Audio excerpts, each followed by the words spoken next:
नमस्कार दोस्तों, मैं एक सर्वे चंद्रशेखर उगले आपका अपने शेयर मार्केट यूट्यूब चैनल पे स्वागत करता हूं। हम देखेंगे निफ्टी का पोस्टमार्टम, क्योंकि अभी सभी लोगों में जो रिटेल ट्रेडर है या इन्वेस्टर है उनके अंदर बहुत ज्यादा डर है कि मार्केट अब यहाँ से गिरेगा, क्योंकि मार्केट बहुत ज्यादा ऊपर आ चुका है ऐसे उन लोगों को लगता है। लेकिन मार्केट हिस्ट्री रिपीट करता है और उसी हिस्ट्री को हम आज देखेंगे। सबसे पहले अगर आप यहाँ देखोगे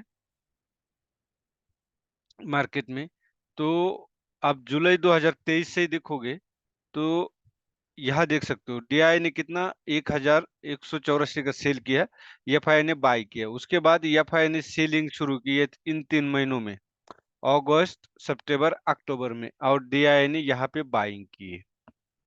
सेलिंग ज्यादा है लेकिन बाइंग कम है। आप यहाँ देख सकते हो 25,000 20,000, यहाँ बाइंग ज्यादा है, यहाँ सेलिंग ज्यादा है बाइंग कम है, यहाँ सेलिंग ज्यादा है बाइंग कम है। उसके बाद यहाँ बाइंग हुई है, फिर बाइंग हुई, फिर आप देख सकते हो जनवरी में सेलिंग हुई, लेकिन हमारा मार्केट गिरा क्या? नहीं, हमारा मार्केट गया कंसोलिडेट रहा और अपसाइड गया। कहने का मतलब यह है कि हमारे मार्केट में पोटेंशियल ज्यादा है और मार्केट में पैसा आ रहा है। हमारे देश के ही लोग मार्केट की तरफ अभी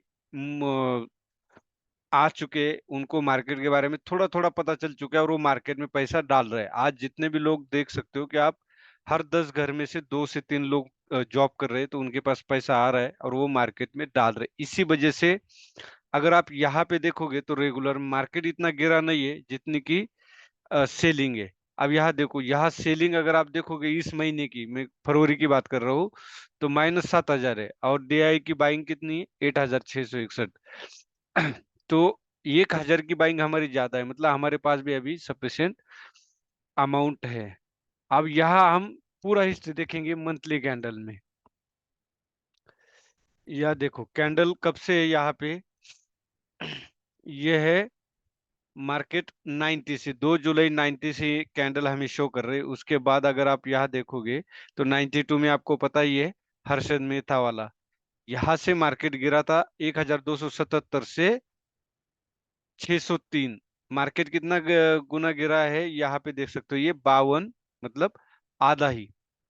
तब मार्केट आधा गिरा। अब उसके बाद फिर ये 92 के बाद अगर हम देखेंगे जनवरी 2000 में, मतलब 8 साल बाद, 8 साल बाद आपको मार्केट कितना गिरा था?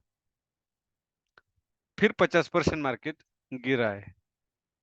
और यहाँ से एक्चुअली हमारा मार्केट कहाँ से बूम होना शुरू हुआ है? 2003 से। 2003 से अगर आप देखोगे, अब यहाँ पे आप रैली देख सकते हो कि मार्केट कितना अप होता है। यहाँ से आप देखो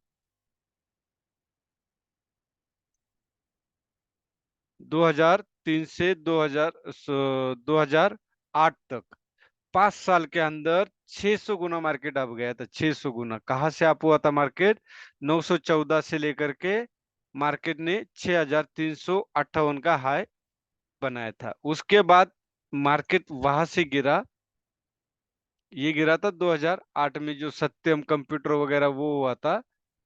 तब मार्केट का कितना गिरा था? 63%। तब देखो, तब भारत फिर भी कमजोर था, 64% मार्केट वहां गिरा था। उसके बाद अगर आप देखोगे, ये देखो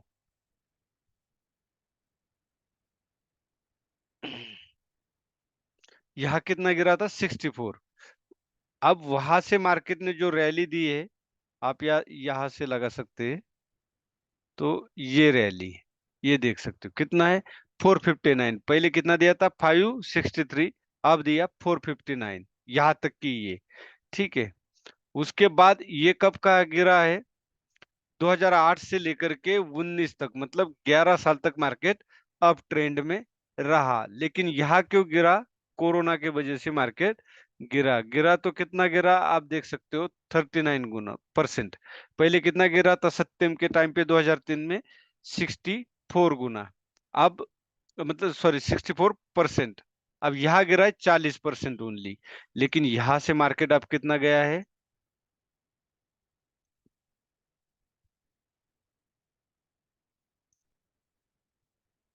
यहाँ से आप मार्केट कितना गया है यहाँ तक, ये देखो। कितना गया मार्केट? 191। आपने पीछे देखा 593 कुछ गया था, उसके बाद 463 गया, उसके बाद मार्केट अभी 188 गया है। मतलब मार्केट में पोटेंशियल बहुत ज्यादा है। मार्केट में क्या बोलते हैं, market repeat the history, history repeat करता है। मैं अपने मन से कुछ भी आपको नहीं बता रहा हूँ, ये जो मार्केट पीछे से चलता आ रहा है वही मैं आपको बता रहा हूँ। अभी यहाँ साल का गैप देखोगे, ये कब मार्केट बूम होना शुरू हुआ? 2003 से 2008 तक। उसके बाद ये गिरा है 5 साल बाद। उसके बाद ये मार्केट कहाँ से बूम होना शुरू हुआ? 2009 से लेकर के 20 तक, मतलब 2000, ये तकरीबन 11 साल। अब कितना साल हुआ है हमारे लिए यहाँ पे? यहाँ से अगर हम लगाते हैं तो 20 से अब 24, मतलब 3 साल ही हुए, अभी जनवरी फरवरी चल रहा है। तो अब इतना जल्दी मार्केट गिरने वाला नहीं, क्योंकि इतना बड़ा फॉल आने के लिए कोई बड़ा रीजन नहीं है। कोरोना काल में आप देखोगे तो 40% गिरा है, जबकि 2008 में जो सत्यम वाला हुआ था उसमें 63% गिरा है। अब मार्केट गिरेगा तो कितना गिर सकता है? अगर हम हिस्टोरिकल डाटा चेक करेंगे यहाँ पे, यहाँ से अगर हम चेक करते हैं, ये वाला हाई है, यह देख सकते हो 786 तक, सही है। अब यहाँ पे हम देख सकते हैं कितना मार्केट गिर सकता है। यहाँ से कंसोलिडेशन फेज शुरू हुआ है, ये कब? जून 22 से लेकर के आप देख सकते हो नवंबर तक रैली दी, उसके बाद ये गिरा नवंबर से मार्च 23 तक। ये कितना गिरा? 563। अब यहां से आप देख सकते हो मार्च 23 से रैली दी है मार्केट ने सितंबर 23 तक, और उसके बाद कितना गिरा है मार्केट? 430, मतलब तकरीबन 5%। 5 जो होता है 618, और 0.5 और 0.618 ये गोल्डन रेशियो माने गए हैं। तो आप यहाँ पे देख सकते हो कितना गिरा है, 5 लगा लो। अब उसके बाद अब यहाँ से मार्केट अब गया है तो कितना गिर सकता है? अगर गिरा 786 गिरता है तो कहाँ तक आ सकता है? 19600। और ये अगर हम 618 लगाते हैं, गोल्डन रेशियो हमेशा हम लगाते हैं, तो यहाँ पे मार्केट अगर आप देखोगे तो 20,150, मतलब मान के चलोगे 20,000 तक मार्केट गिर सकता है। अभी कहाँ पे मार्केट? 21,700, तो 1700 पॉइंट मार्केट गिर सकता है। तो यहाँ तक कितना हमारा परसेंटेज आता है? यहाँ तक 8%, मतलब 8 से 10% तक ही मार्केट गिर सकता है। 30% के लिए आपको कोई बड़ी न्यूज चाहिए, बहुत ज्यादा फॉल आ सकता है मार्केट में, अदरवाइज मार्केट इतना नहीं गिरेगा जितना आपको डर लगता है। इसलिए मार्केट में क्या करना चाहिए? तो मार्केट में जो आपकी बाइंग प्राइस है वो चाहिए कि जो डिमांड जोन होता है, डिमांड जोन के पास बाय करना चाहिए। अभी मार्केट कहाँ पे? पीक पे।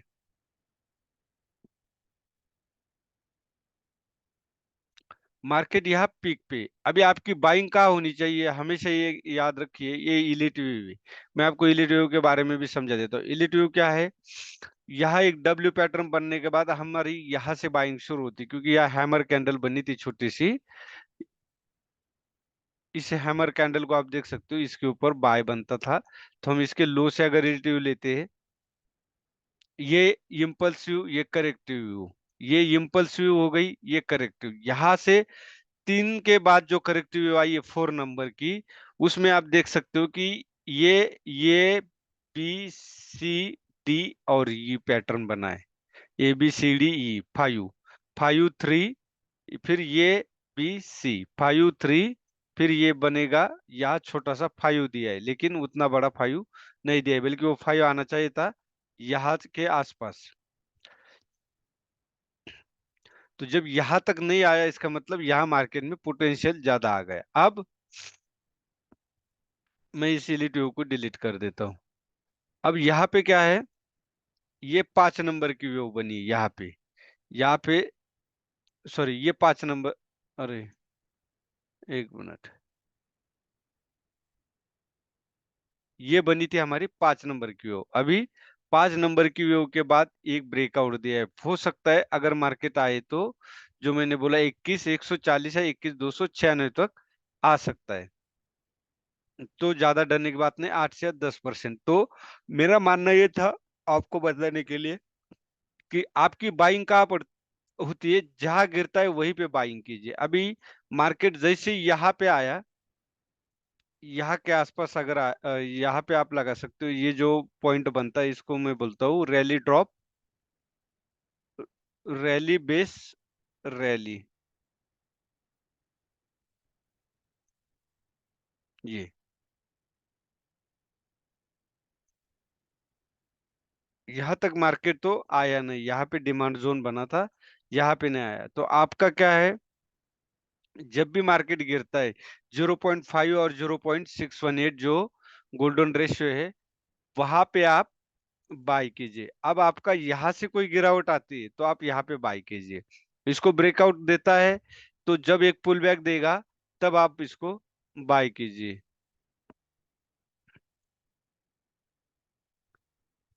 अभी यहाँ पे बाय करना ये मूर्खता होगी, यहाँ पे बाय नहीं करना चाहिए, क्योंकि मार्केट तो चलेगा इसी तरह, अप डाउन जिगजैग मोशन जिसको बोलते हैं, इलिटिव बोल सकते हैं, इम्पल्स और करेक्टिव वेव बोल सकते हैं, उसी हिसाब से मार्केट चलेगा। लेकिन क्या है कि आपकी बाइंग जहां भी आपको लगता है कि मार्केट 8-10% गिरता है तो आप वहां पे बाय कीजिए। अब यहां से मार्केट अगर 8-10% गिरता है तो आप बाय कीजिए। जहां भी आपको लगता है 8-10% मार्केट गिरा है तब आप बाय कीजिए। जब मार्केट अप साइड जा चुका है, 10-15% भी अगर आपको रिटर्न्स दे चुका है तो आप वहां पे एंट्री नहीं करनी चाहिए। जैसे कि यहां से आप लगा सकते हो,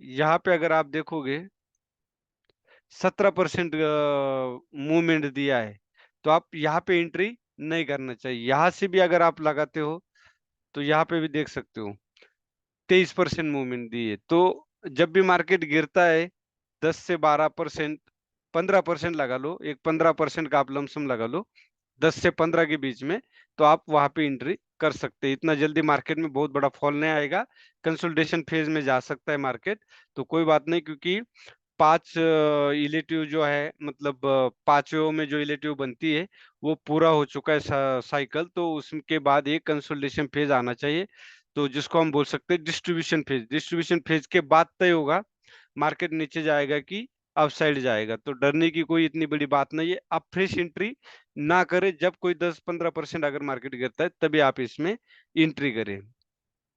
अब हम डेली डेली में अगर आप देखोगे तो यहाँ यम पैटर्न बना है, तो थोड़ा सा आप यहाँ संभाल के ट्रेड कीजिए, क्योंकि यम पैटर्न बना है। हो सकता है, जहां तक मेरा मानना है, मार्केट यहाँ तक आना चाहिए 20,278 तक, क्योंकि मार्केट ने यहाँ से वन साइड रैली दी है। तो एक एक करेक्शन आना बेहद जरूरी है। यहाँ से अगर मैं लगाता हूँ 618,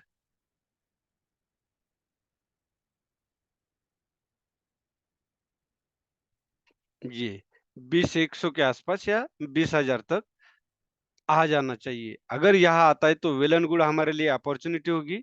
अभी आप अगर सोचोगे, अगर आप चाहते हो तो आप थोड़ा सा कुछ क्वांटिटी कम कर सकते हैं, मतलब 30-1% आप कम कर सकते हैं। और हमेशा एक याद रखिए कि आपके पास हमेशा 10 से 20%, अगर 1 लाख है तो उसमें से आपके पास हमेशा 20,000 स्पेयर होना चाहिए। अगर आपका कोई स्टॉक में गिरावट आती है तो उसको एवरेज करके आप कॉस्ट टू कॉस्ट निकल सकते हैं। इसी हिसाब से आपको ट्रेडिंग करनी है। वोलेटिलिटी आपको सहन करना आना चाहिए। अगर आपको लगता है कि ये वोलेटिलिटी आपके बस की बात नहीं, तो आप म्यूचुअल फंड में एंट्री कर सकते हैं। म्यूचुअल फंड में आपके अगर 500 रुपए की भी आपकी एसआईपी होती तो वो 70 स्टॉक, 30 स्टॉक, जो भी स्कीम के जितने स्टॉक होते हैं उसमें वो डालते। इंडिविजुअली आप बाय करना चाहोगे तो आपको अच्छे अच्छे स्टॉक और लार्ज कंपनी के स्टॉक तो 50 या 1,000 रुपए में, 500 या 1,000 रुपए में नहीं मिल पाएंगे। तो ये हो गया आपको आज का ये निफ्टी का पोस्टमार्टम। वीडियो अगर अच्छा लगे तो लाइक शेयर और सब्सक्राइब जरूर कीजिए। धन्यवाद। जय हिंद, जय भारत।